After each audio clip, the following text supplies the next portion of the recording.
Another year has come and gone, and now that I feel comfortably caught up, it's time for me to talk about my favourite movies of 2023. There are a lot of great films released every year, but this one I thought was particularly strong. We had some beloved auteurs delivering some of their best work, and also some surprising smaller gems from new and emerging voices. A healthy mix of good independent cinema, and a few legitimately good blockbusters as well. This was honestly a pretty tough list to narrow down, and before we start, I want to run through a few honourable mentions. Barbie was probably the most fun I had at the cinema all year, and it was pretty much the best case scenario I could have hoped for from the pitch, Greta Gerwig makes a Barbie movie. The Holdovers was a very funny and charming 70s throwback as well as an ideal Christmas time viewing. Across the Spider-Verse was one of the most visually stunning animated films I've ever seen, while also being a clever deconstruction of the conventions of the Spider-Man mythos. Priscilla very effectively presents the story of Elvis and Priscilla Presley's marriage as a sort of nightmarish fairy tale. Godzilla Minus One delivered the big lizard action I expect from a kaiju movie, but with unexpectedly engaging human drama. And All of Us Strangers was a touching exploration of grief with a phenomenal Andrew Scott performance. All of these movies are great, and I highly recommend checking them out. But now, let's get into my top 10.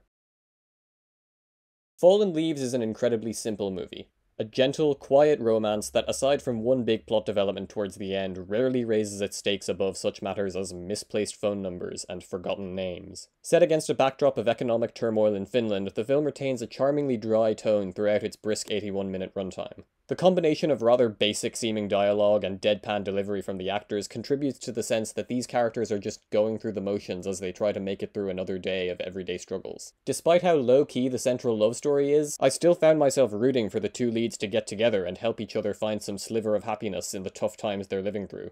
And I really fell in love with the simultaneously muted and colourful aesthetic of the film. This is just a really nice movie. An ode to just making it through another day, and maybe finding the right person to make that struggle a little easier. After years of secrecy and rumours, we finally got Hayao Miyazaki's return to the big screen with The Boy and the Heron. Or How Do You Live, if you want to go by the translated Japanese title. This is perhaps the most ambitious and thematically dense movie he's made yet, to the point where I had to watch it twice to truly unpack it. On my first viewing, I worried about whether or not its various themes and ideas would congeal into a successful whole, but at a certain point I just surrendered myself to its loose, dreamlike storytelling and barrage of beautiful imagery, and ultimately felt that Miyazaki really managed to tie it all together in that final stretch. On my second viewing, now that I had more of an idea of what to expect, I was able to form much more coherent thoughts on the film and what it was doing. Sort of similar to another 2023 film that you might see later on this list. It deals with ideas of grief and the folly of trying to impose a sense of control onto a chaotic and imperfect universe, and it does so in a way that only the man who brought us Spirited Away and Howl's Moving Castle could do. It's now unclear whether or not this will actually be Miyazaki's final film, but it really does feel like a summation of his entire career. Simultaneously a gorgeous and ethereal rumination on big ideas, and a fantastical tale full of goofy little freaks like the man-eating parakeets or the heron man himself. Incidentally, I'm generally a subs over dubs guy when it comes to anime, but I have to recommend checking out the English version at least once, if only for Robert Pattinson absolutely going for it in the recording booth. It's delightful.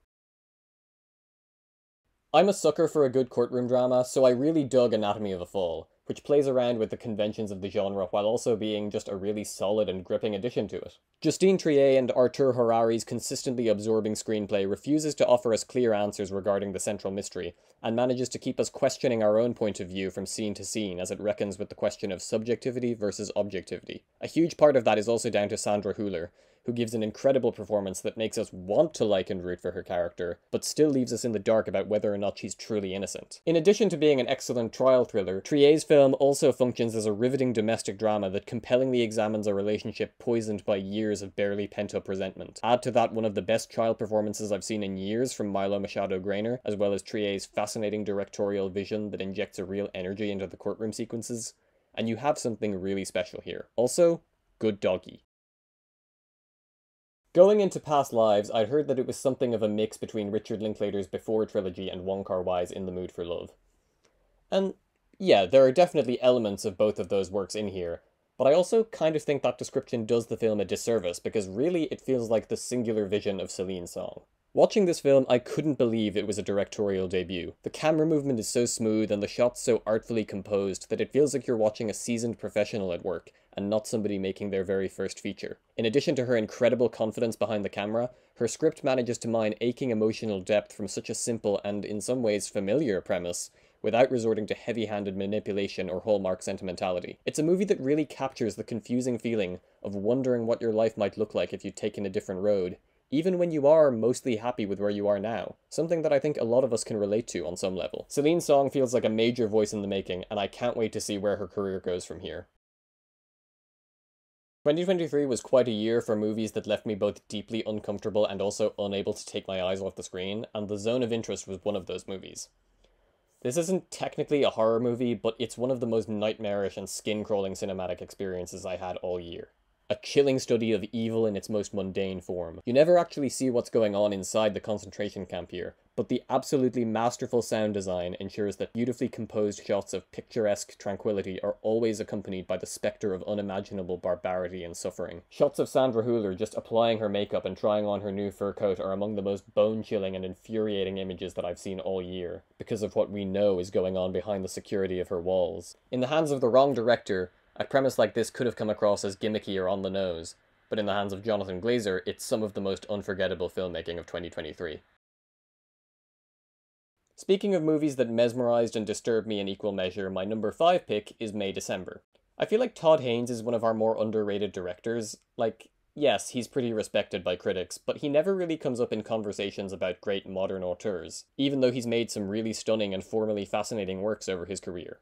And this is one of his best. A profound sense of unease permeates throughout this disturbing exploration of abuse and media sensationalism that stuck with me long after the credits had started rolling. Natalie Portman and Julianne Moore are both doing some of the best work of their respective careers here. Portman is perfectly slimy as an egotistical and manipulative actress who views other people's pain as a means of advancing her own career, and Julianne Moore gives us a character who is simultaneously detestable and strangely pitiable. This is a really difficult role to pull off thanks to the character's very heightened mannerisms, but she absolutely nails it. And yet, Charles Melton is the performance I just haven't been able to stop thinking about since I watched this movie. I never watched Riverdale, so this was my first exposure to him, and he's an absolute revelation. The subtle ways that he conveys years of arrested development through his physicality alone is nothing short of haunting, and that exchange on the roof with his son is one of the year's most devastating scenes. There's been a lot of debate since this movie dropped about whether or not it qualifies as camp, and I'm not really going to get into that here. All I know is that it's a movie that burrowed under my skin and refused to leave. When I heard that Yorgos Lanthimos was making a film starring Emma Stone as a sort of female Frankenstein's monster who gets brought back to life by a mad scientist played by Willem Dafoe, I thought, that sounds absolutely incredible. And what do you know, it was. In some ways that I was expecting, and in others that took me by surprise. As much as I love The Favourite, this is probably my, favourite Yorgos Lanthimos film yet. He's always been a visually interesting filmmaker, but with this movie he takes that to another level. He and cinematographer Robbie Ryan are really proving to be a match made in heaven, and I absolutely adored the fantastical production design here. Not only are these sets gorgeous to look at, but they also serve the purpose of reflecting the unique way that our protagonist perceives the world around her. Emma Stone is really wonderful here, making Bella an instantly lovable and compelling character to follow on this journey of self-discovery, and I loved her evolution as a character over the course of the film. I will say that I have some reservations regarding the final stretch of the movie, specifically the last 15 minutes. I've never read the Aleister Gray novel that the film is based on, but I got the sense that this part of the story takes up a much larger portion of the book that had to be greatly condensed for running time purposes here. And the result is that a major new character is introduced just as it seems like everything is about to be wrapping up, and their entire storyline feels oddly tacked on and rushed, even though it has obvious thematic importance to Bella's arc. But overall, this movie was just extremely my shit. It's hilarious, it's delightful to look at, and it's even surprisingly endearing at times, which is not something I ever expected to say about a movie from the guy who made The Killing of a Sacred Deer. Also, I think I mentioned this in my last video, but coming out of this movie, I wasn't particularly enamored with Mark Ruffalo's performance, but I don't know, he's weirdly been growing on me as I've reflected on it more. And I kind of suspect that if I watched it a second time, he'd bother me less. Hey guys, did you know that famous TikTok star Francesca Scorsese's dad made a movie this year? It was pretty good. All kidding aside, Killers of the Flower Moon left me absolutely staggered. This is the best film Scorsese's made so far this century, and in my opinion, one of the 5 best films he's ever made, full stop. To lift a sentence from my Letterboxd log, this is an epic whose breathtaking cinematic beauty never distracts from its sobering interrogation of the capitalist greed and moral rot at the center of the so-called land of the free and home of the brave. I've seen some takes that this movie is too sympathetic to Ernest's character, and frankly, I don't know what movie those people were watching. Because I thought the film and DiCaprio's performance were very effective in making him the most despicable little weasel you've ever seen. Yes, it is suggested that perhaps he does care for Molly and their children on some level, but if anything, that makes him more reprehensible because of the ease with which he puts aside those feelings and continues to lie to her face so he can keep exploiting her and her people. Anyway, DiCaprio is great in this movie, as is De Niro, but Lily Gladstone gives what might be the best screen performance of the entire year. That look on her face during her final confrontation with Ernest is just Oscar-worthy material on its own. Much has been made about this movie's length, and yeah, I'm not gonna act like it doesn't feel long, because it's 3.5 hours, of course it does. But what's important is that it never drags. I love The Irishman, but there are definitely parts of that movie that don't quite hold my attention quite as well as others. With Killers of the Flower Moon, my attention was just glued to the screen from start to finish. It's a legitimate masterclass in film editing from probably our greatest living editor, Thelma Schoonmaker. I'm just amazed at how Martin Scorsese has lost none of his skill behind the camera even at 80 years old. And I'm very grateful to be living at the same time this absolute master is making films. Lastly, Brendan Fraser is good in this movie and you guys are just mean. I say this as somebody who really didn't like The Whale. I'm not necessarily a Christopher Nolan fanboy in the way that a lot of people are. I mean, don't get me wrong, I really like and respect a lot of his work, but he's not necessarily one of my favorite directors. And while I was definitely looking forward to Oppenheimer, I was mostly just expecting it to be a very well-made historical biopic. All of which is to say that I was really caught off guard by how much I loved this movie. I think this is easily Nolan's magnum opus, a perfect marriage of his blockbuster sensibilities with mature, adult storytelling. Like Killers of the Flower Moon, this is a great example of how to perfectly pace a long movie. I was absolutely riveted from start to finish, thanks to the propulsive editing and gripping dialogue which made the runtime just fly by. Some have described the last third as boring, but that actually might be my favorite part of the movie. I just love watching men in suits shout at each other in big rooms, what can I say? This has one of the strongest ensemble casts in some time. Obviously there's Cillian Murphy getting probably his meatiest film role to date, and Robert Downey Jr. giving his best performance in Zodiac. But on a recent rewatch, I was really struck by how many great smaller parts there are in this movie, even for actors that we haven't seen on screen in like forever. Like Jason Clarke, or Josh Hartnett, or frickin' Roderick. Going in, one concern that I had was that the movie might let Oppenheimer off a little bit too easily, or that it would be too sympathetic to the notion of the bomb as something that just had to be created. But thankfully, even if we don't see the damage of the bomb up close, the film does not shy away from the sheer horror of what Oppenheimer's work unleashed onto the world, especially with that haunting final scene. There's been a lot of debate over the years as to whether or not Nolan's films tend to have a conservative undertone, and I've never really had much of an opinion on that.